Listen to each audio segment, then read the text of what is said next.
সকলকে সালাম, আসসালামু আলাইকুম ওয়া রাহমাতুল্লাহ। জানতে চাইতেছি আপনারা সকলেই কেমন আছেন? আলহামদুলিল্লাহ, ভালো থাকারই কথা। মোমেনকে ভালো রাখে কে? কথা বলেন, মোমেনকে ভালো রাখে কে? লা ইলাহা ইল্লাল্লাহ, জোরে লা ইলাহা। কোরআনের মাহফিলে বসবে যারা, আল্লাহর কাছে প্রিয় তারা, আল্লাহর কাছে প্রিয় যারা, জান্নাতে প্রবেশ করবে তারা। জোরে লা ইলাহা ইল্লাল্লাহ, জোরে লা ইলাহা ইল্লাল্লাহ, জোরে লা ইলাহা ইল্লাল্লাহ। আমার ভাইরা, খারাপ লাগলো? খারাপ লাগতেছে? আমি, আপনারা জানেন যে আমি বিষয়ভিত্তিক একজন আলোচক। আমি এখান থেকে একটু এভাবে আলোচনা করি না। আর আমার ভাইরা, আলোচনা শুনলে গোলামের মতো, কিসের মতো? গোলামের মতো অহংকার ভাব নিয়ে বসে থাকা যাবে না। এটা একটা ক্লাস চলছে, কি চলছে? ক্লাস চলছে যে আল্লাহ পাক যে 6 শ্রেণীর নারীকে বিনা হিসাবে জাহান্নাম দেবে, এটা জানা দরকার আছে না নাই? যে 6 শ্রেণীর মহিলাকে, নারীকে আল্লাহ হিসাব নেবেন না হাসরের মাঠে, ডাইরেক্ট জাহান্নাম দিবে, এই নারীগুলো চেনা দরকার আছে না নাই? আমার ভাইয়েরা, বন্ধুগণ, গভীর গান লাগান। ও মা, পর্দার আড়াল থেকে যারা আমার কথাগুলো শুনতেছো মা গো, গভীর কান লাগাও মা। যে 6 শ্রেণীর নারীকে আমার আল্লাহ বিনা হিসাবে জাহান্নাম দিবে, এ মা চরিত্র চেঞ্জ করা। আমার আলোচনাটুকু শোনার পরে 1 নাম্বার নারী হলো যারা মাথার চুল খোলা রেখে অর্ধ উলঙ্গে চলাফেরা করে। এমন নারীকে আল্লাহ কিয়ামতের দিন বিনা হিসাবে জাহান্নাম দেবে। জোরে বলেন নাউজুবিল্লাহ। আমার মা গো, ও মা, গভীর কান লাগাও মা। কিয়ামতের দিন আমার আল্লাহ যে 6 শ্রেণীর নারীকে বিনা হিসাবে জাহান্নাম দিবে,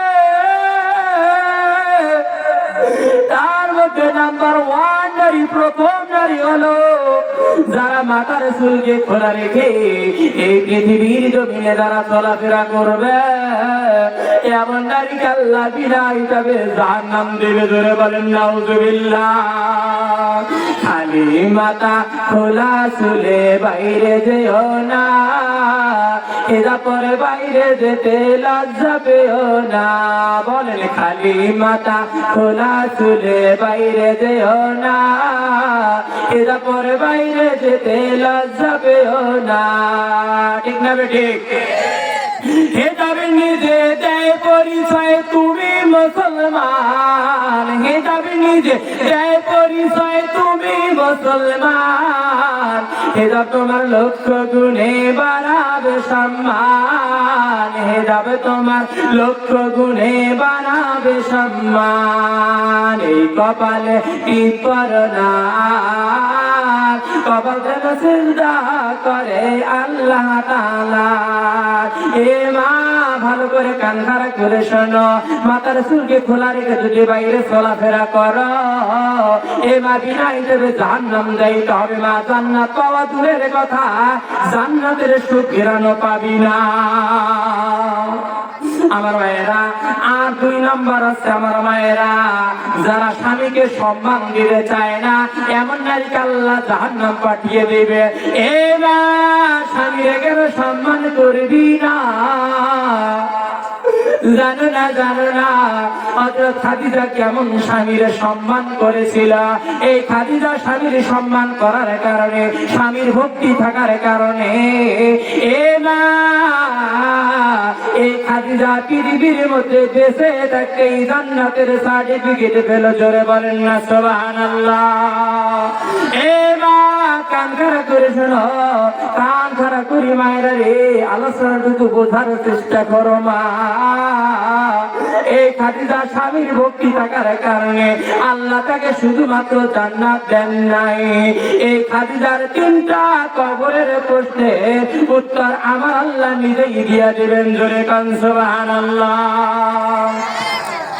এই মা স্বামীর ভালোবাসা থাকার কারণে হযরত খাদিজাকে শুধুমাত্র আল্লাহ কবরের 3টা প্রশ্নের জবাব দিবেন না। এই মা আল্লাহ পৃথিবীর কোন নারীকে সম্মানজনক সালাম দেন নাই, কিন্তু আম্মা জান খাদিজাকে আল্লাহ নিজেই সম্মানজনক সালাম দিয়েছেন। জোরে বলেন সুবহানাল্লাহ। এই মা স্বামীকে সম্মান করতে হবে, স্বামীর সম্মান করবি কপাল খুলে যাবে। এ মা গভীর কান লাগাও মারে। 3 নাম্বার আছে যারা স্বামীকে বাদ দিয়া পর পুরুষকে নিয়ে হাসি তামাশা করে, এমন নারীকে আমার আল্লাহ জাহান্নাম দিবে। জোরে বলেন নাউজুবিল্লাহ। এমন নারীকে আপনাদের এলাকায় নেই? যারা স্বামীকে বাদ দিয়ে অন্য পুরুষকে নিয়ে ঘোরাফেরা করে, কি হাসি গটগটি, ঠিক না বেটি? এমন নারীকে আমার আল্লাহ জাহান্নাম দিবে। এ মা স্বামীকে বাদ দিয়া পর পুরুষের সাথে হাসি তামাশা করো না। এ মা স্বামীর সাথে গল্প গুজব করো, স্বামীকে নিয়ে হাসি তামাশা করো, আল্লাহ জীবনের সগীরা গুনাহ মাফ করে দেবে। ধরে কান সুবহানাল্লাহ। আমার ভাইয়েরা রে, স্বামীকে বাদ দিয়া বর্তমান সমাজের মহিলাগুলা দেওর আর দুলে ভাইকে নিয়ে হাসি তামাশা করে, কথা বলেন ঠিক না বেটি? স্বামীকে সালাম দেয় না, সালাম দেয় কাকা দুলে ভাই, কথা বলেন ঠিক না বেটি? আর বাটা বুলবুল বাটা ভরা পান, দুলে ভাই খাও বাটার পান, ঠিক না বেটি? ও বাবা, স্বামীর সালাম দিবেন না। এই শয়তানেরা সকালবেলা কিস্তিওয়ালা সালাম দেওয়ার জন্য রেডি, কথা বলেন ঠিক না বেটি? এমন শয়তান তোমার এলাকায় আসবে না নাই? এরাই হলো জাহান্নামী, কথা বলেন ঠিক না বেটি? এই মা কান খাড়া করে শুনে রাখো, গভীর মনোযোগ লাগাও মারে। স্বামীকে বাদ দিয়া যদি হাসি তামাশা করো মা, তাহলে জাহান্নাম যাইতে হবে মারে। 4th নাম্বার হলো যারা অপবিত্র থাকে, পবিত্র হতে অলসতা করে, এই এমন নারীকে আমার আল্লাহ জাহান্নাম দিবেন। জোরে বলেন নাউজুবিল্লাহ। এই মা গভীর কান লাগাও, এটা আপনারা বুঝবেন না, নারীরা বুঝতেছে না আমি কোন পর্যায়ে আলোচনা করেছি। অর্থাৎ যে নারীগুলো অপবিত্র থাকে, পবিত্র হতে চায় না, তার মানে ফরজ গোসল দিতে দেরি করে, অলসতা করে, বিছানার মধ্যে শুয়ে থাকে, দেরিতে 10টার সময় ওঠে, এমন নারীকে আল্লাহ বিনা হিসাবে জাহান্নাম দিবে। ও মা ভালো করে গভীরের কান লাগে শুনতে থাকেন মা, আলোচনাটুকু বুঝবেন। আমার মায়েরা আমলের লক্ষ্যে বলতেছে, আমার মায়েরা যদি ফরজ গোসল করতে যদি মা গো যদি অলসতা করো, তাহলে কিয়ামতের দিন আমার আল্লাহ আপনার কাছে কোনো হিসাব নেবেন না। আল্লাহ সম্পর্ক নষ্ট করবেন, আমার আল্লাহ সম্পর্ক আপনার কাছে রাখবেন না, সম্পর্ক বিচ্ছিন্ন করে আমার আল্লাহ তোমাকে জাহান্নাম দিবে। জোরে বলেন নাউজুবিল্লাহ। আমার মায়েরা 5 নাম্বার মাগো, যারা মিথ্যা কসম খায়, বারবার আল্লাহর নামে মিথ্যা কসম করে, এমন নারীকে আমার আল্লাহ জাহান্নাম দিয়ে দিবেন। জোরে বলেন নাউজুবিল্লাহ। তাহলে বারবার আল্লাহর নামের কসম খাওয়া যাবে না, এমন কসম খায় এমন নারী, এমন পুরুষ আপনার এলাকায় আছে না নাই? বারবার অযথা কিরে আল্লাহর কিরে কখন কারে? যখন মানুষ পাঁচজন দাম দেয় না, তখন কিরে কারি কত টাকা সত্য বানায়, কথা বলেন ঠিক না বেটি? আর আমরা হেলায় খেলায় অযথা কিরে কারি, এই যারা কিরে যারা বেশি কারবে, এমন মানুষকে আমার আল্লাহ, এমন নারীকে, এমন পুরুষকে আমার আল্লাহ জাহান্নাম দেবে। জোরে কর নাউজুবিল্লাহি মিন যালিক। আমার ভাইয়েরা রে, গভীর কান লাগা। ষষ্ঠ নাম্বার হলো যে সমস্ত নারীগুলা স্বামী খেদমত করতে চায় না, এমন নারীকে আল্লাহ জাহান্নাম দিবেন। জোরে বলেন নাউজুবিল্লাহ। এবার গভীর কান লাগা। আপনি কেন স্বামীর খেদমত করবেন না? স্বামীর খেদমতের মধ্যে আছে কি আপনি কি জানেন? আমার মানে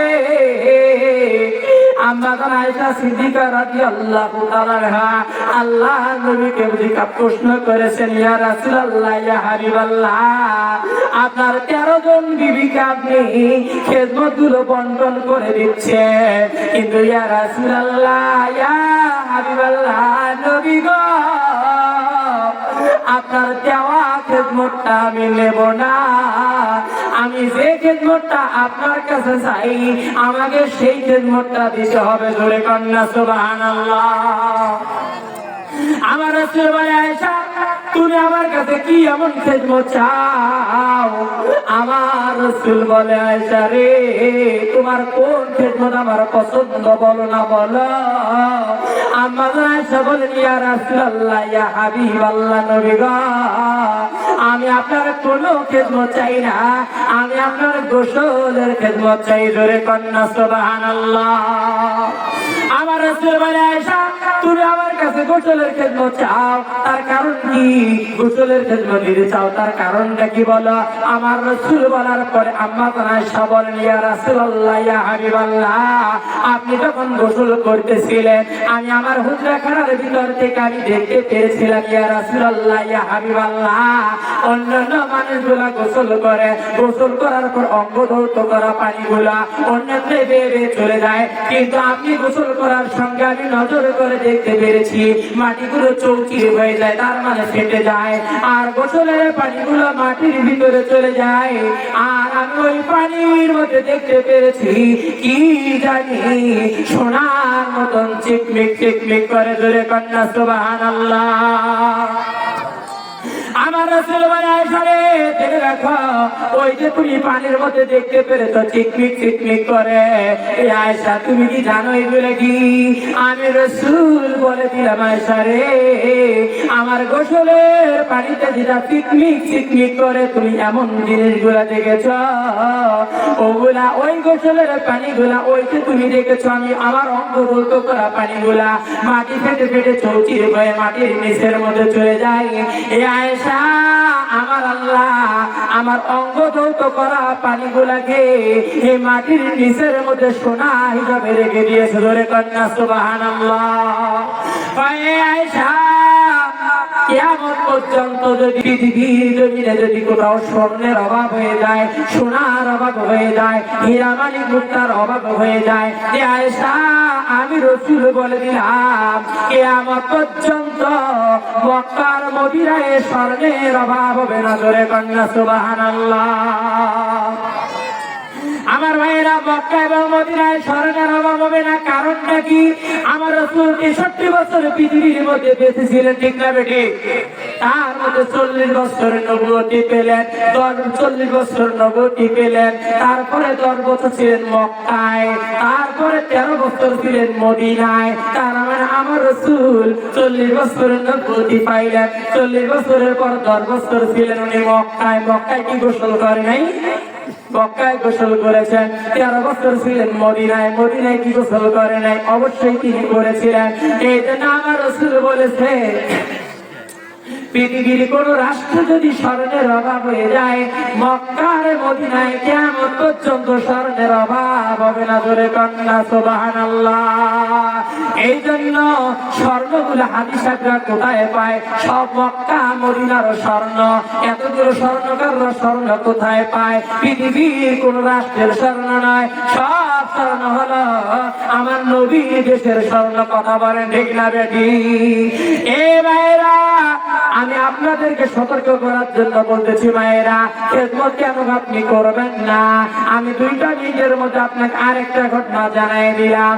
আল্লাহ রাসূলের একজন সাহাবী ছিল, তার নাম ছিল আবু সালমা, বউয়ের নাম হলো উম্মে সালমা। এই আবু সালমা উম্মে সালমা 2 স্বামী স্ত্রী ঘুমায়া গিয়েছে। যাওয়ার পরে ওই মহিলা উম্মে সালমা স্বামীকে ডাক দিয়ে বলেছে, আমার স্বামী রে, আপনার কাছে আমার একটা প্রশ্ন, একটা প্রস্তাব। আপনি বলেন তো, আপনার আগে যদি আমি মারা যাই তাহলে কি পৃথিবীতে আরো আপনি বিবাহ করবেন? স্বামী বেশরা বলেছে, না আমি বিবাহ করব না। আবার স্বামী বলেছে, স্ত্রী তোমার আগে যদি আমি মারা যাই কিংবা আমার আগে তুমি যাও, আরো কি তুমি বিয়ে করবা? স্বামীও বলছে বিয়ে করব না, স্ত্রীও বলেছে বিয়ে করব না। কিন্তু স্বামী বেশরা স্ত্রীর উপরে খুশি হয়ে বলেছে, সালমা রে, আমি স্বামী হয়ে দোয়া করলাম আমার মৃত্যুবরণের পর তোমার আরো একবারে বিয়ে হবে। সেই স্বামীটা আমি আবু সালমার চাইতে তোমার জন্য ভালো হবে। সুবহানাল্লাহ। এ মা, স্বামীর দোয়ায় নবীর সাথে বিয়ে হয়েছে মা। সেই স্বামীকে বলো কালটু, সেই স্বামীকে বলো গোলামের বেটা গোলাম, সেই স্বামীকে বলো তোমার সংসারে আছে আমার সুখ নাই। এ মা, যারা এই কথা স্বামীকে বলো, আজকে এই রাত্রিবেলা স্বামীর পা ধরে মাপ নিবা, তোমার কপাল খুলে যাবে রে মা। এবার স্বামী দোয়া করেছে স্ত্রীর জন্য। এই অল্প কয়েকদিন পরে আবু সালমা মারা গিয়েছে। মারা যাওয়ার পরে তার লাশ দাফন করলেন। করার পরে উমর ছিল, আবু বকর ছিল, ওসমান ছিল, আলী ছিল। দাফন করার পরে ওই নারীটা অল্প বয়সের নারী ছিল, খুব দেখতে লাবণ্যময় ছিল। এই সাহাবায়ে কেরাম 4 জন বৈঠকের মধ্যে বসে ওই নারীকে বিবাহের জন্য প্রস্তাব পাঠাইলেন। হযরত আবু বকর বিয়ে করার জন্য প্রস্তাব পাঠাইলেন। নারী বলছে, আবু বকর রে, তোমাকে আমি বিয়ে করতে পারবো না। উনি আবার রিটেন হওয়ার পরে গেলেন ওমর রাদিয়াল্লাহু তাআলা। ওমরকে বলেছে, ওমর রে, তোমার বড় ভাই আবু বকরকে বিয়ে আমি করি নাই, তোমাকে করবো কেমন করে? ওনাকেও করে নাই। এবারে 3 নম্বরে গেছে হযরত ওসমান রাদিয়াল্লাহু তাআলা বিয়ে করার জন্য। চিঠি পাঠানোর সঙ্গে সঙ্গে নারীটা বলছে, ওসমান রে, তুমি ভেবেছ আমি মনে ধনী মানুষ, তোমার সম্পদ দেখে বিবাহ করবো না। তোমার বড় ভাই আবু বকরকে করি নাই, উমরকে করি নাই, তোমাকে করবো কেমন করে? 3 তারিখটা হয়ে গেলেন। 4র্থ নম্বরে গেছে হযরত আলী রাদিয়াল্লাহু তাআলা। ওই নারী বলছে, আলী রে, তোমার বড় ভাই 3 জনকে বিবাহ করি নাই, তোমাকে করব কেমন করে? এবার 4 জন মিলে বৈঠক দিয়ে আল্লাহর নবীকে বলছে, ইয়া রাসূলুল্লাহ, ইয়া হাবিবাল্লাহ, এই বিধবা নারীর সম্মান কি এত বেশি হয়ে গিয়েছে? আপনার সেই 4 জন বড় বড় সাহাবী কাউকে বিবাহ করে না। ইয়া রাসূলুল্লাহ, আমরা বলতেছে আপনি নিজেই বিবাহ করেন। তো জোরে বলেন সুবহানাল্লাহ। এবার আল্লাহ রাসূলকে বিবাহ করার জন্য প্রস্তাব দিলে, তোর সঙ্গে সঙ্গে বিবাহের প্রস্তাব দেওয়ার সঙ্গে সঙ্গে আল্লাহ রাসূলের প্রস্তাবের মধ্যে জবাব দিয়েছে, লাব্বাইকা সাদাইকা আলাইকা ইয়া রাসূলুল্লাহ, আমি আপনার প্রস্তাবে রাজি আছি। জোরে বলেন সুবহানাল্লাহ। আমার মায়েরা, সর্বশেষে ওই নারীটার বিবাহ আল্লাহর নবীর সাথে হয়েছে। ধরে কান সুবহানাল্লাহ। স্বামী দোয়ার কারণে কথা বলে, ঠিক না বেটি?